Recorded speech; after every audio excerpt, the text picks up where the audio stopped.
if you have a Bible with you, or you have it on your device, on your phone, or your iPad, or whatever, you can take it out. And this morning, we are going to continue our study in the Old Testament book of Leviticus. Leviticus chapter 23. For those of you that are new with us or visiting us for the first time, welcome. And we are walking through a really strange Old Testament book. In fact, the book of Leviticus is the handbook for the ancient sacrificial system that the Hebrews practiced over a couple thousand years ago. And I think one of the things that's been amazing about this series is as we've walked through this, we've seen a book that was truly rendered useless when the Temple of Jerusalem was destroyed in 70 AD. We've somehow seen that a book that was rendered useless to those who originally received it has volumes to speak to us today. And I don't know about you, but I know for me, this series has been challenging, not just like how to find something meaningful out of it, but it's been challenging just personally. It's been inspiring. It's been surprisingly relevant. And what I've seen in these scriptures is something that we know to be true of the Bible, and that's that wherever we look in the scriptures are always telling one story, and that story is always about Jesus, and we see that in the book of Leviticus. So today we're going to begin to look at chapter 23, and I say begin on purpose. Chapter 23 is so full of so much stuff that for us to just like cram it all into 1 week, we would definitely do it a disservice. So for those of you that thought we were one step closer to being done, I'm sorry, but we're going to go for like 19 more weeks in Leviticus. No, I'm just kidding. 17. But here's what's interesting about chapter 23, the timing of this, the timing of us hitting chapter 23, where we are right now, just in life, is really, really unique. In fact, I really love this. We have patterns of behavior. You know, we have ways of doing things. We have rhythms to our lives. You know, we have seasons that we go through that all of us sort of follow. You know, I'm not just talking about like physical weather seasons. I'm talking about sort of patterns in our own rhythms of our own life. And fall in particular is a very predictably busy time of year. Have you noticed that? Anyone else notice that fall every year is always like extra busy? Can I get an amen to that one? Yeah, like right, because school comes back into session, right? And so if you got kids, like school's ramping up. And if you don't have kids and you work a job, you probably sloughed off your job all summer long. And so when fall rolls around, you got to get all the work done. Bless you. You got to get all the work done that you didn't get done, right? Like all the people that spent too much time at the lake, when fall rolls around, you're like, oh man, I got to like hurry up and catch up, right? So fall is always busy. You know, there's like sports stuff going on and football season. And like there's so many different things that happen during the fall. Then added to that, we enter this shoulder season called the holidays. It's a shoulder season because it isn't quite full-blown winter yet, but it's really not fall anymore. We're kind of in this middle place. And it's really defined by not a reduction in our normal fall activities, but an increase in all of these like holiday-specific things that we have to do now, right? So it's like we were busy, then we add the holidays, and now we've got like office parties, right? And you got work things that you got to do, and you got decorating your house, like, right? You got to decorate the inside of your house. You got to decorate the outside of your house. How many of you are putting lights on the outside of your house this year? How many of you are not doing it? Just so we can all say bah humbug to you, bah humbug to you. Yes, thank you. We'll just go ahead and shame you now. But you got all this stuff to do. Starbucks, every year, this time of year, they come out with all the holiday drinks. You have to go drink them all. Like, there's a lot to do, right? You got to meet friends. And the other day, I saw my daughter at Starbucks. I said, hey, let me buy you a coffee. I walked in and she was there. She ordered like a $9 coffee. I was like, how do you spend... When I was your age, I could buy 10 Arby's sandwiches for $10, you know? I could eat for a week on those things. And but you know what I'm talking about. This season is a really busy season. Like this is a really intense time where we all have lots of stuff going in lots of different direction. The point is, this is a season of busyness, and you're pressed and you don't have time and you're trying to figure out where you're going to go for the holidays or what you're going to do or who's coming here, how you're going to get it all done, which makes the fact that we're beginning Leviticus chapter 23 today during this season incredibly relevant. In fact, it's surprisingly relevant. It's fascinating. So you're going to see how poignant this is as we begin to walk through it and look at this. If you have your Bible, Leviticus chapter 23, we're going to start reading in verse 1. Check this out. We'll just start unpacking it as we walk through it. It says, the Lord spoke to Moses, saying, speak to the people of Israel and say to them, these are the appointed feasts of the Lord that you shall proclaim as holy convocations. They are my appointed feasts. So in chapter 23, what we're going to unpack today, what we're going to unpack for the next couple of weeks, are these 7 special days or appointed feasts, these festivals that were to be recognized and participated in by the Hebrew people. So we have these appointed parties, we have these celebrations, we have these things that you're going to do. Here's what's fascinating about this. When the Lord says to Moses, talks about these appointed feasts, this word appointed feast is the Hebrew word moed. And the Hebrew word moed literally means a season. It means an appointed time. Like there is a time that has been designated. That's what this is. There's an appointed thing, this word moed. So we're talking about 7 moeds. We're talking about 7 appointed things. Here's what's fascinating, though. The first time we ever have this word moed ever being recorded in written language, it's in the book of Genesis. When God is describing, or when Moses is describing the creation of the world, when he gets to the 4th day, and it's talking about the sun and the moon and the stars, all the celestial bodies, that same word moed is used to describe those things. So from this, we get this idea that the sun that rises on a regular basis and sets, the moon that rises on a regular basis and sets, these stars, the way that our universe works, there is a certain dynamic of time. There's a certain dynamic of appointment, right? There's this idea of even predictability, a regularity to things.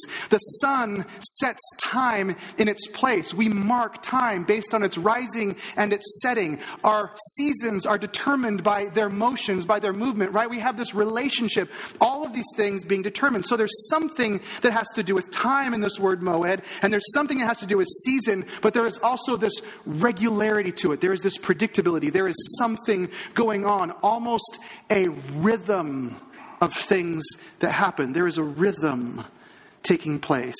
The sun rises and the sun sets, and it's just happening on this rhythm, on this count. What does a rhythm do for us? What does a rhythm do? Well, a rhythm guides us, right? A rhythm is a guide. When you know that you have the rhythm, you can follow the rhythm, and the rhythm will guide you. The rhythm tells you where you're going, right? The rhythm says this is where we'll be in the next couple of seconds. The rhythm also keeps you on track, right? Keeps you working the way things are meant to work together. That's what a rhythm does, right? That's the idea. That's what's being described with this word moed. There is a rhythm to things. And this same word is used with these feasts. There is a rhythm to these feasts. And chapter 23 is speaking to the rhythms of our life. And what we're being invited into, the point of these moeds, is that we would synchronize the rhythms of our life with this song that God is singing through the universe, that there is something that he has set into motion. And these festivals, these appointed moeds, these things would help us align our lives with the way God believes things should be working for us. So each of these 7 feasts in Leviticus 23 has an explanation of what is supposed to take place. And the point of following these instructions is so that you could renew your allegiance to God, so you could see who he is, so you could celebrate what he's done, so you could reflect on all that he is. And in the middle of that, step deeper into the song that he's singing or the story that he's writing. It's all about getting into this rhythm. So what do we see in these? The first one is really unique from the others. The first one that we're going to see in verse 3 is different from the rest in the sense that it's far more regular. There's a rhythm that happens that's far more consistent and far more predictable than the other ones. But not only that, this rhythm, this first celebration, we see nuances of it spread out through all of the rest of the festivals. I want you to listen to this. In verse 3, it says this. This is the first moed, the first rhythm that we're supposed to follow. It says, 6 days shall work be done, but on the 7th day is a Sabbath of solemn rest, a holy convocation. You shall do no work. It is a Sabbath to the Lord in all your dwelling places. So this first moed, this first appointed time, number 1, is the Sabbath. And the Sabbath is really clear. It's characterized by one big idea. You're going to work for 6 days, and then you're going to take 1 day, and you are going to rest. Literally, you shall do no work. Another way to say this is, you are going to take a seat and do no work. You'll work for 6 days, and then one day, you're just going to sit. Now, here's what's interesting about this. We see this whole idea of not working repeated in all of the rest of the festivals. In verse 7, in the middle of the description of the next festival, it says, on the first day you shall have a holy convocation. And then again we see this, you shall do no ordinary work. And then verse 21, another festival, another reference. You shall hold a holy convocation. You shall not do any ordinary work. Verse 25, another moed. And you see it repeated again. You shall do no ordinary work. You shall present a food offering to the Lord. Verse 28, you see it again, another moed and another reference. You shall not do any work on that very day, for it is the day of atonement, to make atonement for you before the Lord. Verse 35, another moed and another reference to the same concept. On the first day shall be a holy convocation, and you shall do no ordinary work. Do you think God maybe is trying to get his point across here, right? It's kind of obvious, right? Whenever you see something repeated like this, when you see something, you get the sense like, okay, I think God's trying to drive this point home. We're not supposed to do any work, which some of us are really okay with, right? He's saying, listen, set a day apart, 1 day a week, and take a seat, and do no work. And every time you celebrate these feasts, every time you engage in one of these moeds, you're going to sit down, and you're not going to do any work. This is a part of that rhythm that we need to be in. I know some of you right now, you're already thinking of the loopholes, right? You're like, well, wait a second. You don't understand my life. You don't understand tax season, right? Some of you are accountants and you're like, you don't understand, like tax season, I don't get to take a break. I don't get to let up for air, right? Some of you say, well, the fall, you just talked about it. It's so busy. You don't understand that when school starts, there's this going on. You say things like, well, I know when like earnings come out at my company that I work at, there's certain things that have to be done. There are reports. There are seasons in which we are very busy. There are times when I can just make a whole lot more money. And if I work a little harder, I can rest later. I know that there's part of us that likes to write a loophole into this. Like, okay, I get it, but you don't understand my life. Au contraire. Just a moment. Exodus chapter 34, verse 21, God says this. He says, 6 days you shall work, but on the seventh day you shall rest. And then he gets us. In plowing time and in harvest you shall rest. God says, listen, I know you.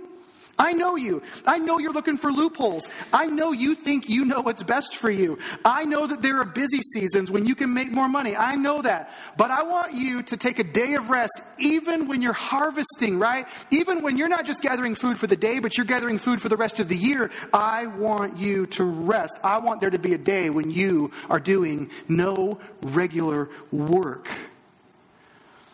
Now, we don't take this very seriously. So how seriously does God take this?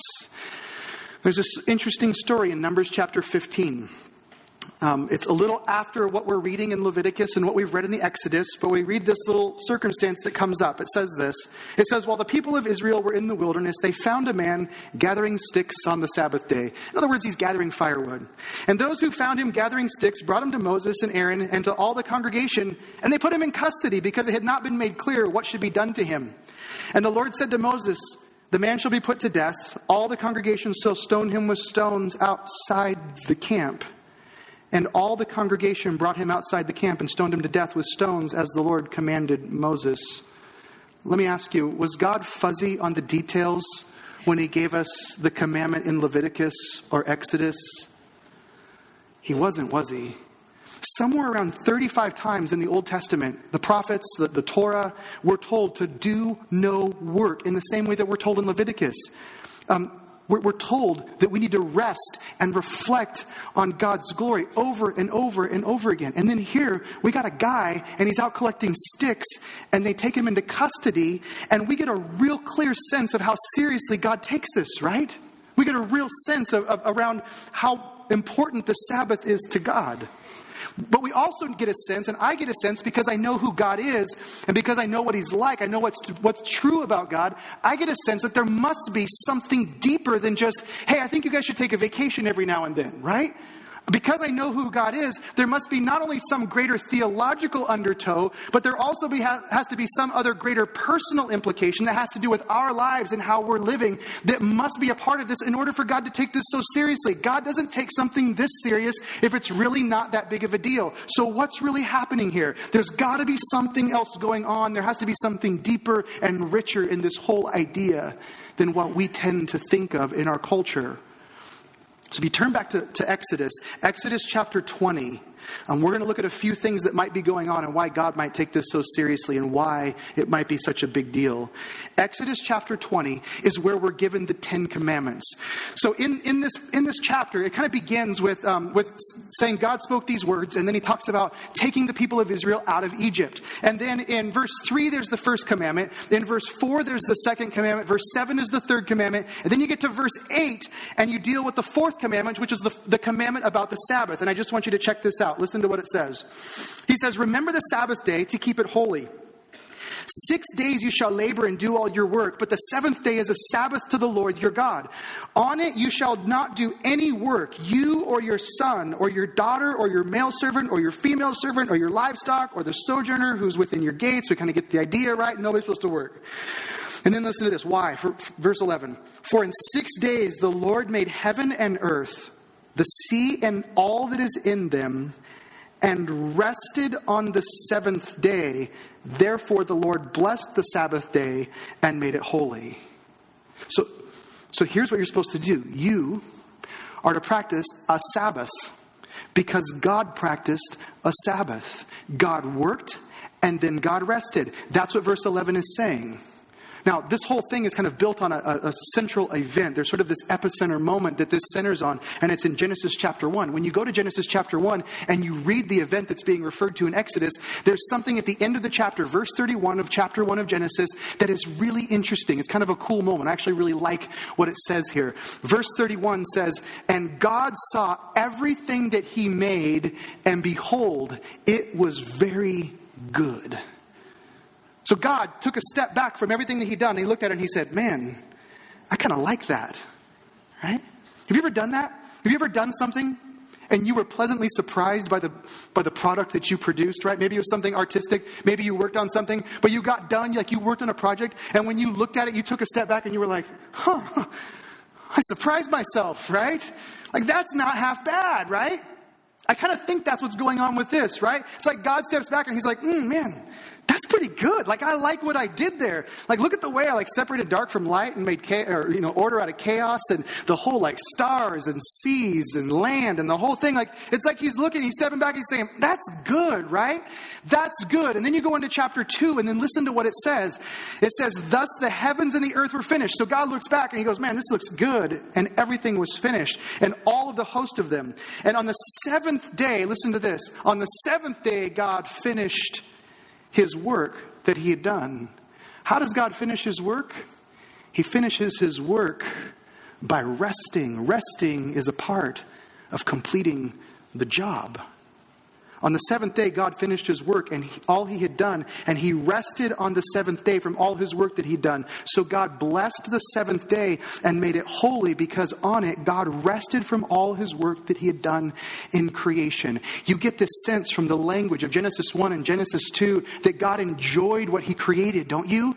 You get this sense that God just spends a day reflecting, and even that reflection, even that pondering, it's a part of the process. It's a part of even all of it coming together and being completed. It's all embedded. Like, in order for the work to be done, there has to be a day of God just sort of touring all that he's come up with, and him just checking it out and reflecting on all of its goodness, saying, that's amazing. That is all a part of it. And so in Genesis, we get this sense that God spent a specific day, the seventh day, and reflected and remembered what he had done. And the first idea that I want you to grasp this morning is this: that God himself rested.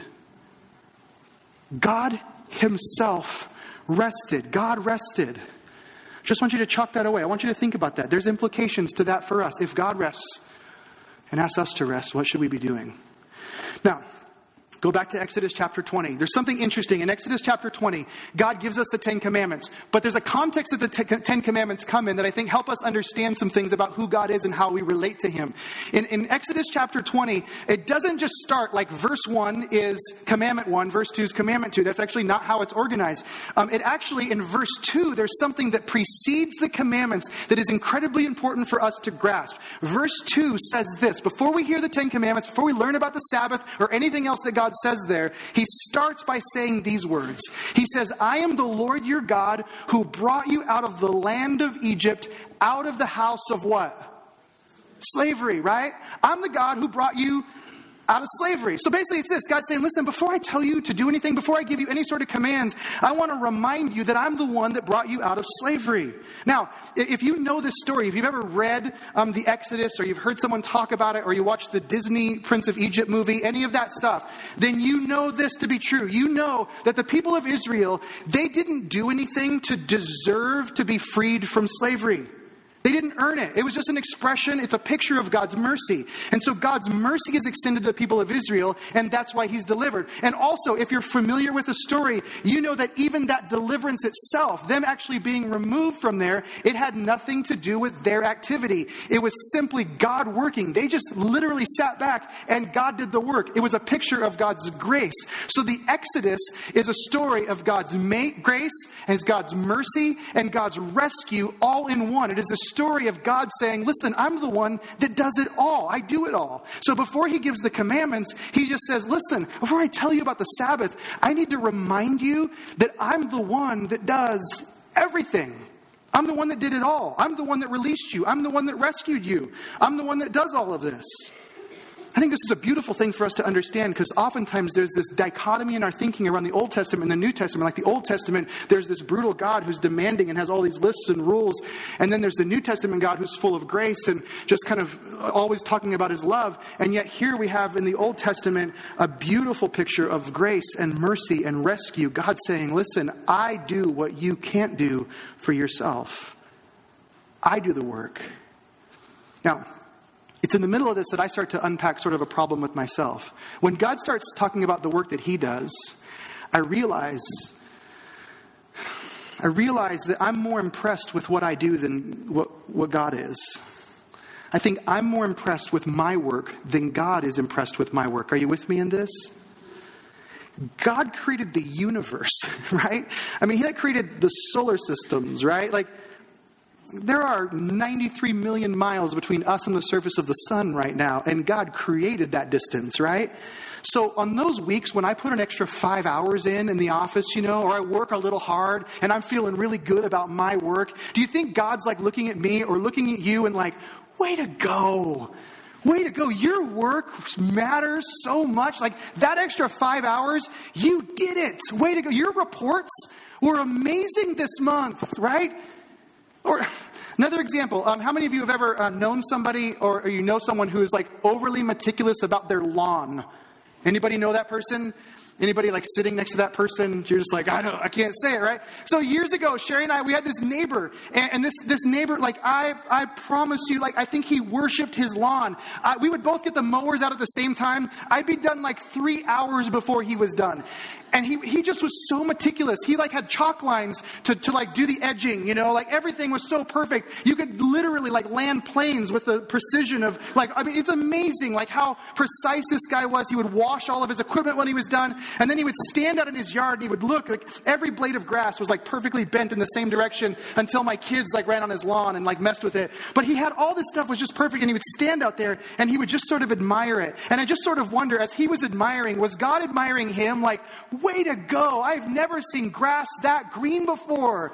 Like you made grass like nobody's ever made grass, right? Like you did something. No, right? He created the universe. He created the universe. And it turns out that I think I'm more impressed with my labor, or you're more impressed with your labor than God is, right? Like he made the universe. We mow our lawn, right? I think I'm pretty ingenious sometimes. God created the universe, right? I think I can do some pretty good stuff. So God begins the 10 Commandments by saying, I just want to remind you, I rescued you.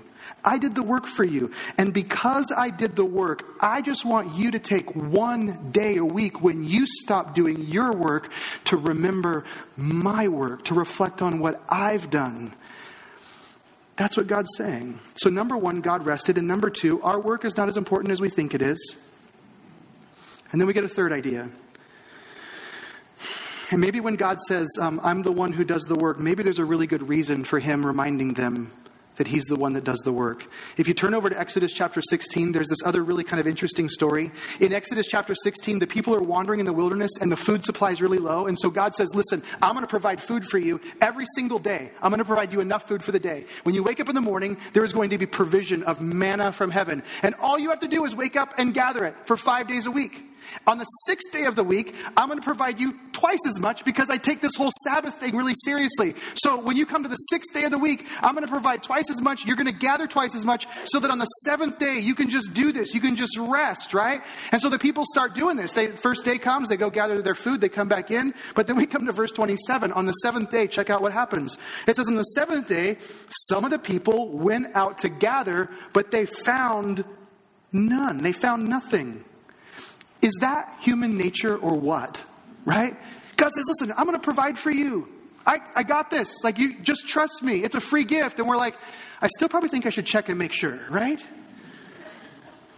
So what does God say to this? He says, how long will you refuse to keep my commandments and my laws? See, the Lord has given you the Sabbath. Therefore, on the sixth day, he gives you bread for 2 days. Remain each of you in his place. Let no one go out of his place on the seventh day.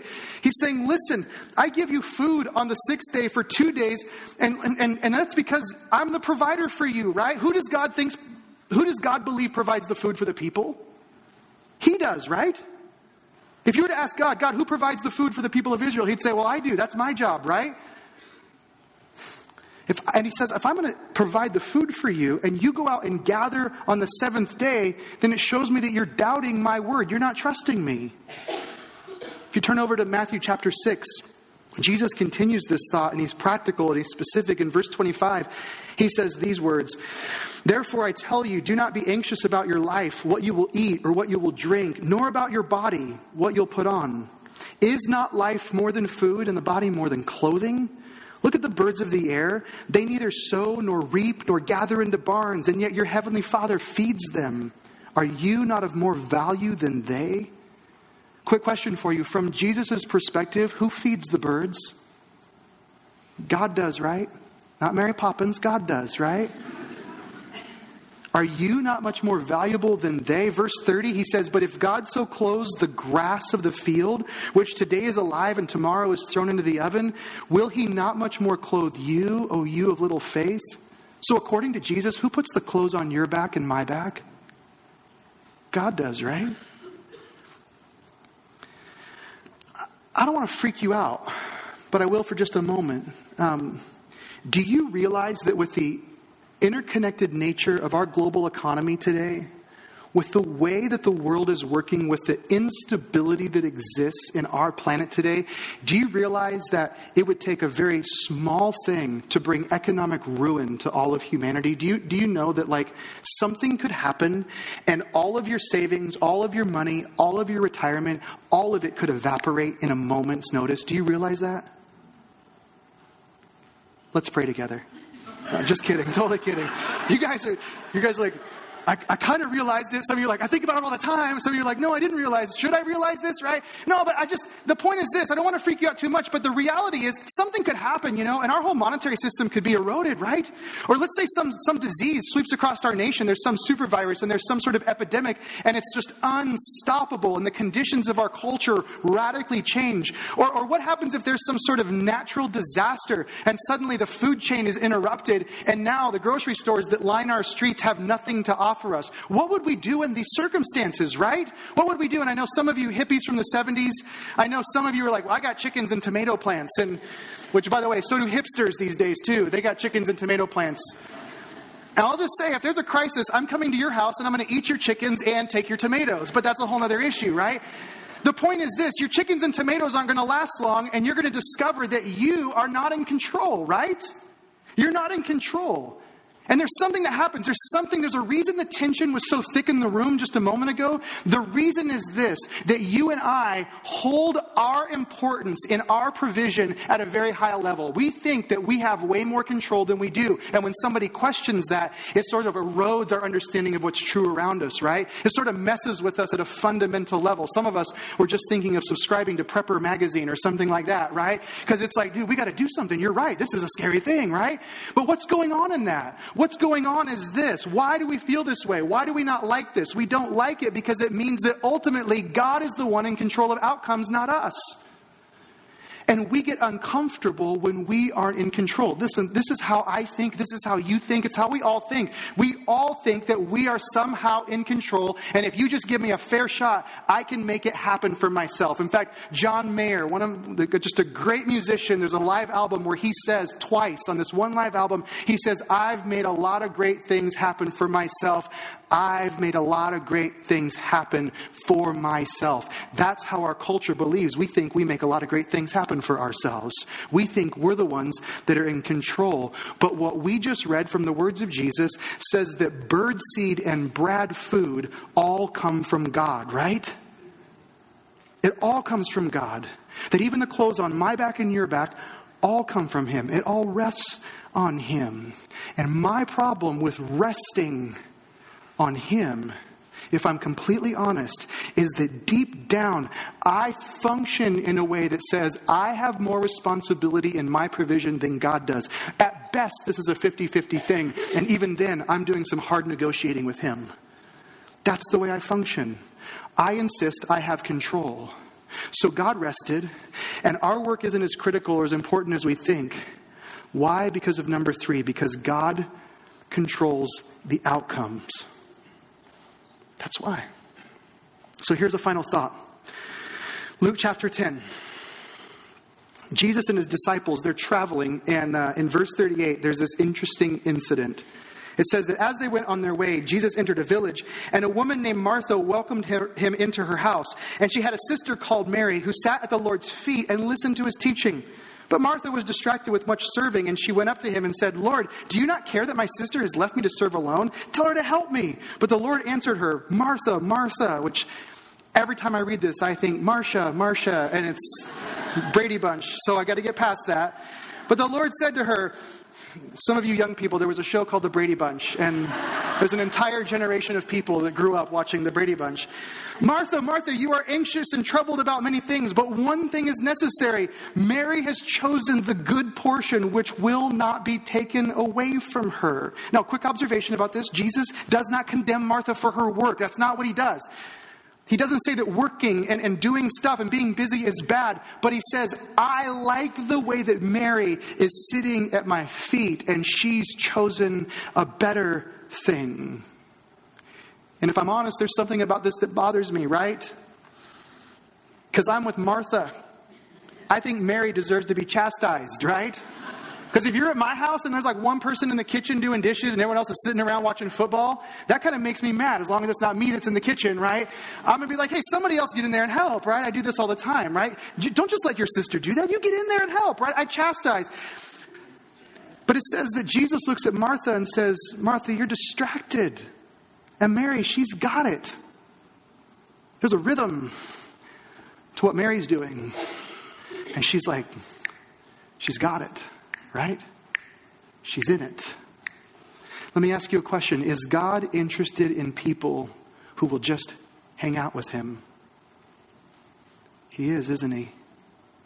Psalm 46 says something interesting about this. It says, be still and know that I am God. I will be exalted among the nations. I will be exalted in all the earth. God says, listen, do you want to know me? Do you want people in your life to know me? Is that what you want? You want to have this connection with me and other people to have this whole thing? If that's what you want, here's how you do that. You be still. Be still. And if you do that, then you will know me. You will know that I'm God. Like when you sit still, you'll realize that I'm God and you are not. And when you do that, people around you will begin to see me, not just here, but everywhere. Is God desiring people who are sitting comfortably in his presence, people who can be quiet and still and rest in the work that he's already done? That's the whole point of this thing. The whole point of this story that's being told over and over again is that God has done the work and we can rest in him. That's the story.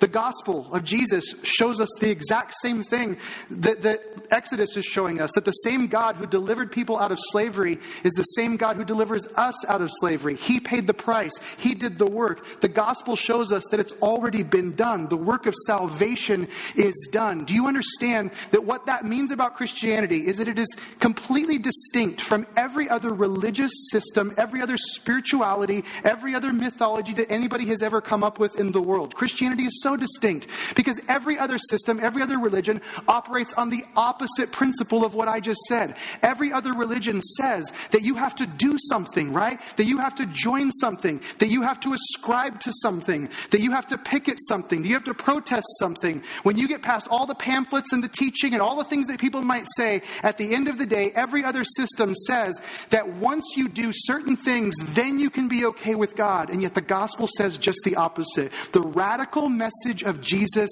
says that the work has already been done. You have experienced mercy and grace.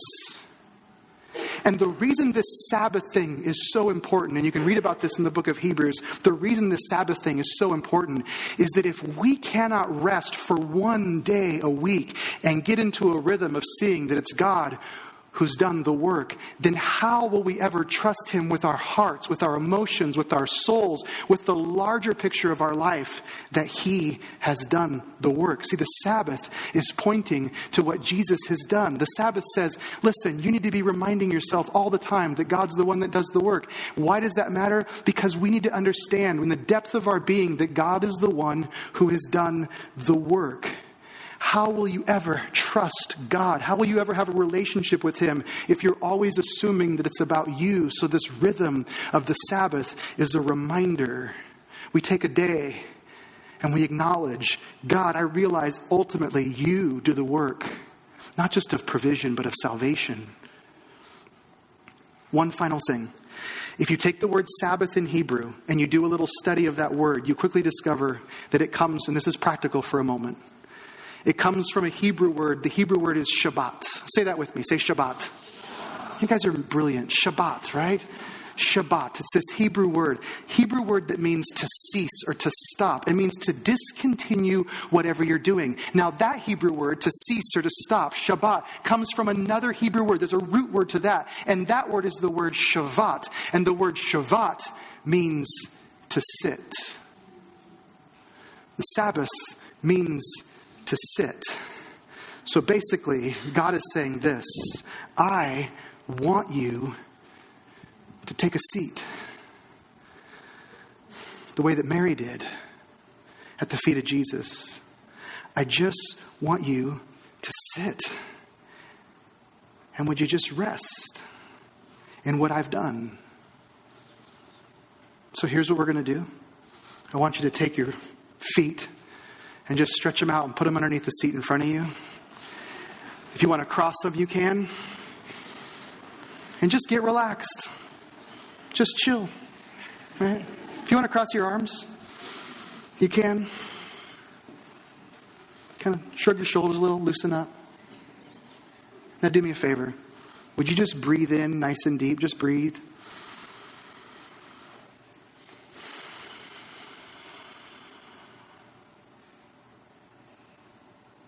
That's all he's asking us to do. Would you just sit and know that I'm God? Would you sit and be reminded? Would you get in a rhythm of this? Because the more you do this, the more that you and I learn to just sit and remember who he is, the more we understand how loved we are, which means we're that much more confident. It means we approach our work and our relationships so differently. The more we do this, the less our finances stress us out, the less our kids' education works us over, the less the conflicts that are happening around us tweak us, the more we sit, and God knows this, the more that we get in this rhythm of rest, the healthier we are because we know him better. So, would you sit with me? And may you be men and women who learn how to rest. And whether it's the 7th, 6th, 5th, 4th, or 3rd day, would you carve out time to just sit and remember that He's God? Will you trust Him? And will you know what it's like to know the God who's done the work? Amen? Now you can stand up and get out of here. See you guys later. See you next Sunday.